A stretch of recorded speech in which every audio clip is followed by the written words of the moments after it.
Hey, it's Tom here and welcome back to the channel. Now, it's that time of the year again where we've had the next round of 13Fs roll around.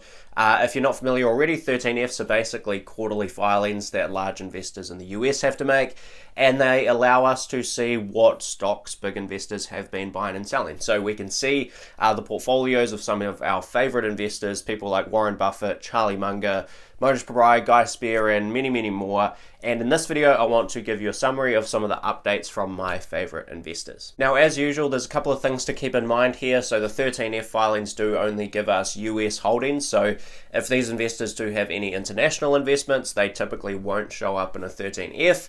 But I am going to try and jump across to a second site that I use to source sort of portfolios for these big investors called Tikr. And that basically gives us a list of companies where an investor has made any sort of ownership filing. So won't necessarily pick up anything, but if an investor owns, for example, 5% of a company's shares outstanding, and that company happens to be in Japan or something, that will show up in Tikr. So we'll look at both the 13F filings and any other changes that have come through from the other regulatory reports. You should see time-stamped along the bottom of this video all the investors that we're going to go through. So if you want to jump through to any investor in particular, feel free to do that. I'm going to start off with the big dog, Warren Buffett, go through all the usual culprits that I like to sort of check out their portfolio in this particular video. And then right at the end, I'm also going to give you a new investor, which is something I like to do each and every quarter so that you can add another one of these investment gurus to your own sort of watch list of people that you kind of follow along with. So without further ado, I hope you enjoy. If you do, please hit like and also subscribe to the channel if you haven't already. But for now, let's get straight into it. Okay, so let's have a look at the portfolio for Berkshire Hathaway and Warren Buffett first of all. Now, if we look through the top 5 positions, unsurprisingly, we see no change, so this is pretty standard stuff from Warren Buffett. The top 5 positions remain Apple, Bank of America, American Express, Coca-Cola, and Kraft Heinz. So no change to a single share is coming through in this quarter's 13F for those top 5 positions. Next up, though, we do have a few changes. So Verizon was a stock that Warren Buffett actually added to Berkshire Hathaway's portfolio just last quarter, and that is now his 6th largest position at Berkshire Hathaway, and he actually continued to add that to the portfolio this quarter. So the share count was up about 8%. He added a little over 12 million shares, and that takes it to now about 3.4% of Berkshire's overall portfolio. Now, there were actually quite a large number of stocks that were sold out of the portfolio. So I'm going to go from the sort of biggest changes through to the smallest ones. And the biggest one was certainly Wells Fargo and Chevron. Now, we've seen, in terms of Wells Fargo, we've seen Warren Buffett previously invested very heavily in a lot of the bank stocks in the US. He's kind of reduced those quite substantially in almost all of the banks in the last couple of quarters, but he's continued to hold, if not add to, actually Bank of America. So he still continues to have Bank of America as a fairly large position in the portfolio, but we've seen him continue to sell down Wells Fargo to the point now where he only owns about 670,000 shares, which in the grand scheme of Berkshire Hathaway is very little. For an average investor, that would be a lot, but that's only about $26 million worth of shares in Wells Fargo now. So that position went down close to 100%. It was down about 98% in terms of the number of shares he owns in Wells Fargo. We saw something similar with Chevron. So that is actually an energy stock rather than a banking sector one. But Chevron, he sold about half of his stake. So that is down about 51%. And then we have a huge number of stocks that were previously kind of smaller positions but have continued to be reduced. Probably the highlights for me there would be General Motors, GM. That one has actually been a relatively large position for Warren Buffett for several years now, and he's kind of just continued to buy little chunks of it, over and over again. And GM has actually dropped down quite a bit, so that's down about 7%. He's still got about close to $4 billion in General Motors, but that position has been shrunk down quite a bit. Now, the last sale that I'll talk about in this particular portfolio for Berkshire Hathaway, which is kind of a surprising change, is a few quarters ago we saw Berkshire Hathaway make kind of this basket bet on many of the pharmaceutical companies in the US. This is something that Buffett actually talked about. That's kind of something he should have done back in the 90s. He was talking about making a basket bet on pharmaceuticals. He then went on to make a basket bet in the bank stocks, after that date, which he's since reversed. And he also actually made a basket bet on some of the airline stocks a couple of years ago, which has also been reversed. So again, we've kind of seen that same trend now happen in some of these pharmaceutical businesses, where Buffett has added a basket of those companies to the portfolio, and he's now started to sort of back out of some of those positions. So we see a handful of those companies here. We see Merck & Co., the position is down about 37%. We see AbbVie, the position is down about 10%. We've got Bristol Myers Squibb, the position is down about 6%. And although many of those are not massive changes in the shareholding, it's really interesting to see Berkshire Hathaway starting to kind of claw back some of the cash that they initially put into those investments. Now, there are a handful of other changes for Berkshire Hathaway's portfolio. I won't get into all of them because there are quite a few small positions, probably managed by either Ted or Todd. Now, that's something to keep in mind when you're looking at the Berkshire Hathaway 13F, as Warren Buffett is not the only money manager. So both Todd Combs and Ted Weschler each manage a little over $10 billion, I think it is now, for Berkshire. And there's a couple of stocks that were sort of widely rumored to be Ted and Todd stocks as opposed to Warren Buffett stocks that have actually been sold right out of. So probably the two that really come to mind for me would be Synchrony Financial. They've got out of that 100%, and also Suncor Energy, which they have also got out of 100%. And if I jump from Whale Wisdom, where I typically track those 13F filings, across to Tikr and have a look at some of the international holdings for Berkshire Hathaway, we really don't see any changes. The highlights here continue to be the Japanese trading companies that, again, Warren Buffett made kind of a basket bet in, and we haven't really seen any change in those positions since the initial filings last year. Okay, so next up we have Charlie Munger at the Daily Journal Corporation. Now, I won't spend too much time on this one because we only have the one change, and I've made some videos on it previously on the channel. So this was a really interesting one this quarter. So this particular 13F actually came out really early. Most of the 13Fs only got processed about, kind of in the last couple of days as of recording this video. This one came out over a month ago, so the 13F was filed very early, and we saw one change, and it was, I think, the only change that Charlie Munger has made in the portfolio since about 2009. So it's been like 10 years plus since he's made an investment through the Daily Journal Corporation, as far as I'm aware at least. And that was not selling any of the existing positions, but creating quite a new large position in Alibaba. So Charlie Munger, through the Daily Journal Corporation, bought about 165,000 shares of Alibaba, and that's on the New York Stock Exchange. That one does have a dual listing in Hong Kong and on the New York Stock Exchange, so they bought the one on the New York Stock Exchange. 165,000 shares worth about $37.5 million, and it makes up about 19% of the US portfolio. Now, one of the things to keep in mind is that it is pretty widely rumored, and I think Charlie Munger has even confirmed it a couple of times, that the Daily Journal does actually own some shares internationally. At the very least, they have quite a shareholding in BYD, so it's probably not 20% of the portfolio in reality, but that is how it's showing up here as a proportion of their US holdings. And if we jump across to Tikr for the Daily Journal Corporation, we really don't see anything other than what shows up in their 13F. Like I say, they probably do own some shares in BYD, but they're just not big enough to warrant, filing for owning a big chunk of the company. So nothing further to display in terms of news for the portfolio for the Daily Journal Corporation, other than the investment in Alibaba. Okay, next up we have the shameless cloner himself, and that is Mohnish Pabrai. And he's certainly lived up to his reputation of being a shameless cloner in this quarter. So first, let's look at his US holdings. Mohnish Pabrai does have quite a few international ones, and there are a handful that actually do show up in Tikr as 5% ownership filings and so on. So in terms of the three stocks that he owns in the US, those are Micron, Sierra Growth Properties, and we've also got a new one, which is Alibaba, which I will talk about in a sec. Now, Micron has been reduced by about 14%, so we've seen this theme across actually quite a number of holdings when we look in Tikr in a sec as well. Micron has been quite a successful investment for Mohnish Pabrai. I believe he first bought that in late sort of 2018, and it's been a 2 or 3x at this point now.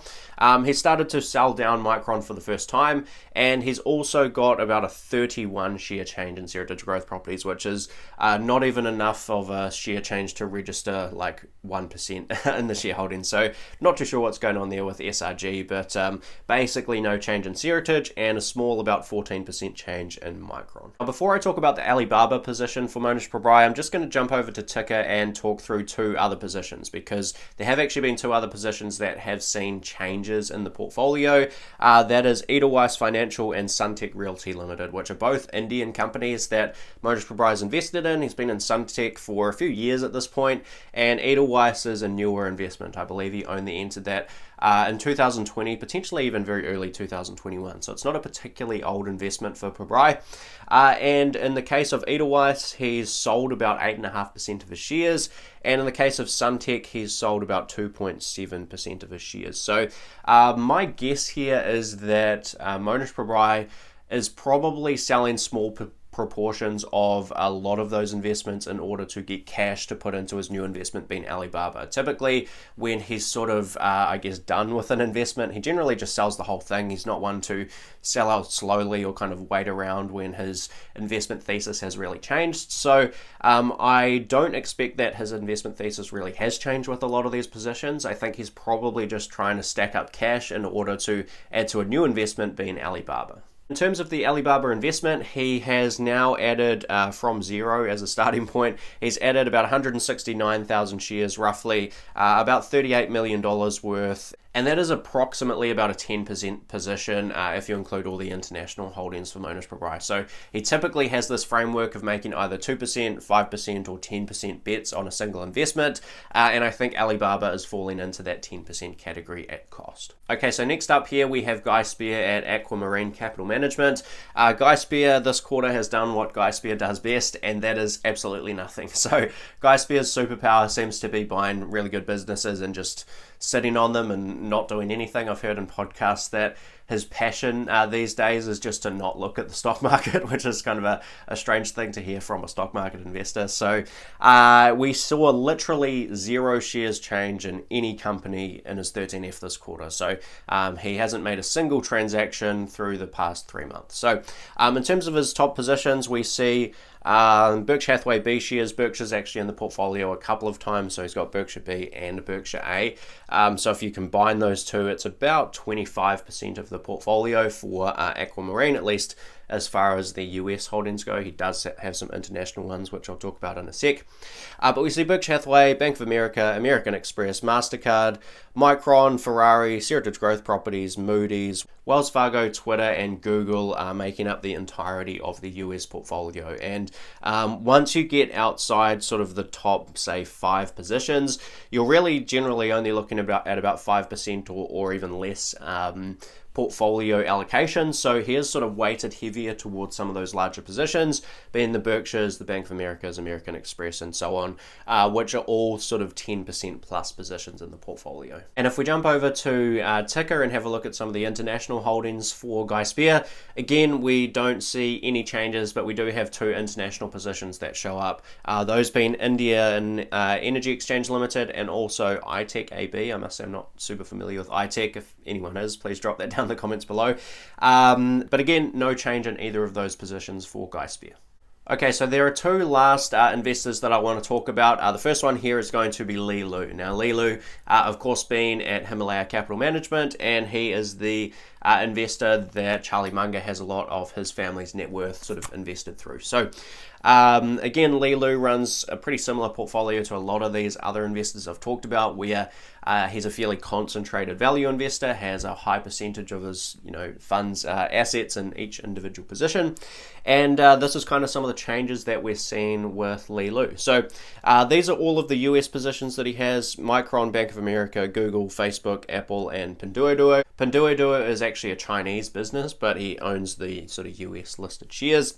And the only stock that we actually see a change of there is with Facebook. So he's decreased his Facebook position by about 40%, and we see no other changes in any of the other positions. And interestingly, a couple of these positions have done so well that they've actually grown to quite a significant chunk of the portfolio. So Micron is a good example of that. He got into that stock at, I think, a pretty similar time to Mohnish Pabrai in late 2018. He was potentially a little bit later to the party on that one, but that is now over 50% of the portfolio, or at least of the US holdings. That is now over $1 billion position for Lilu's fund, compared to, only 100 million or less than 50 million in his Apple and Pinduoduo stocks respectively. So big chunk of the portfolio continues to be in Micron, and we saw no adjustments around the edges to that position from Lilu this quarter. Jumping across to Tikr, we saw actually one additional change to the portfolio. So again, we see the Facebook position trimmed by about 40%, which we already knew from the 13F. But the other thing we see here is a slight reduction in shareholding in BYD. So BYD, again, has been an absolute home run for a few of the investors now that we've talked about in this video. So Charlie Munger owns it through the Daily Journal Corporation, Lilu owns it, and actually Berkshire Hathaway have a position in BYD as well. And all three of those investors really got into BYD because of Lilu. So Lilu sort of influenced Munger and Buffett to get into that stock. But we do see him trimming his position very slightly, only about 2.3% reduction from Lilu in this case. And not surprising given the fact that BYD's price has just exploded. For those that aren't familiar, BYD is an electric vehicle company, and pretty much anything even remotely related to electric vehicles has gone up in price massively over the last year or so. So Lilu has taken advantage of that a little bit and trimmed his stake by a couple of percent. And we were just talking about how massive the Micron position is, been over $1 billion. The BYD position is over $2.2 billion, so more than double the Micron investment. So Micron really isn't 50% of the portfolio like it says on some of the 13F only kind of reporting sites, once you start to include some of these international holdings like BYD. So massive position and massive home run for Lilu, but that's kind of the changes that we're seeing in his portfolio this quarter. Okay, so the final investor that I want to talk about is a guy by the name of Greg Alexander. Now, this isn't an investor that I've really covered in detail on the channel before. I mentioned him in a previous video around Alibaba, which again we'll get to in a sec. But Greg Alexander is one of three investors that Warren Buffett sort of said he would be comfortable investing his own money with. Those three were Lilu, Seth Klarman, and Greg Alexander. Now, Greg Alexander is with Conifer Management LLC and flies kind of under the radar, but again follows a very similar investment philosophy to a lot of the people we've already covered in this video. So certainly a useful one to start keeping an eye on. So let's have a look through some of the larger positions for Conifer Management. Now, just like some of these other investors, again, a lot of the weight of the portfolio is right up the top. So if we look through the top 5 positions for Greg Alexander, we see Alibaba, we see Stellantis, we see EQH, which is AXA Equitable Holdings. I must say I'm not super familiar with that position. We've also got Builders First Source Inc., and we have also got Yandex NV. I must say I'm not really familiar with any of those last 3 companies I just mentioned. But those top 5 positions range from at least 8.4% of the portfolio right up to north of 20% of the portfolio in the case of Alibaba. So once you start to get past those top 5 or 6 positions, you're starting to get into much smaller kind of chunks of the portfolio, from 5% in the case of JD right down to only 0.2% in the case of Cressy. So that's kind of the way that this portfolio is structured, and we saw actually a lot of activity in the portfolio. So almost every position had an adjustment, kind of the polar opposite to what we saw with Spier. But the big couple of additions were Alibaba, so that went up from only about 8.5% of the portfolio previously to now north of 20%, so a massive addition from Greg Alexander. And we also saw Grubhub, which is actually a brand new position, bump up to about 2.5% of the portfolio roughly. And probably his most notable sort of reduction in the portfolio is Stellantis, which was previously Fiat Chrysler. That was about 26% of the portfolio previously, was his largest position before this filing, and has now been reduced to a fraction under 20% of the portfolio. So still a big piece of the pie here for this particular fund, but it has been reduced fairly substantially. Now, if we jump over to Tikr for Conifer Management, we actually see a lot of international holdings as well. There's about 7 of them that show up as large enough positions to warrant a regulatory filing, which causes them to then show up in Tikr. If we go through from basically top to bottom, we have Delivery Hero, we've got Zooplus, Deltacom, Burford Capital, Naked Wines, Avacta Group, and also Angle PLC. Really the only business in there that I'm familiar with is Naked Wines. I'm not that familiar with any of the others in there. So again, if you've got some thoughts on any of these particular businesses, feel free to drop them down in the comments below. And in terms of the changes made around those positions, we saw about a 5.5% reduction in Delivery Hero and about a 44% reduction in Zooplus. All the other positions basically had no change as of this last update. So there you have it. That is the 13F updates for this particular quarter. Always nice to be able to see what different investors are buying and selling. And for me personally, this is a really useful way of sourcing different investment ideas. It certainly adds a lot of stuff to the watch list and the sort of to research list, as you can probably tell from the video as well. So exciting times to see some of this stuff. I'd also be interested to hear your thoughts on some of these big changes in 13F filings for this last quarter. Is there anything that kind of jumped out to you as really exciting, or anything that jumped out as really strange? Always love to hear that stuff down in the comments below. But that's it from me for this one, and I will see you in the next video. Cheers.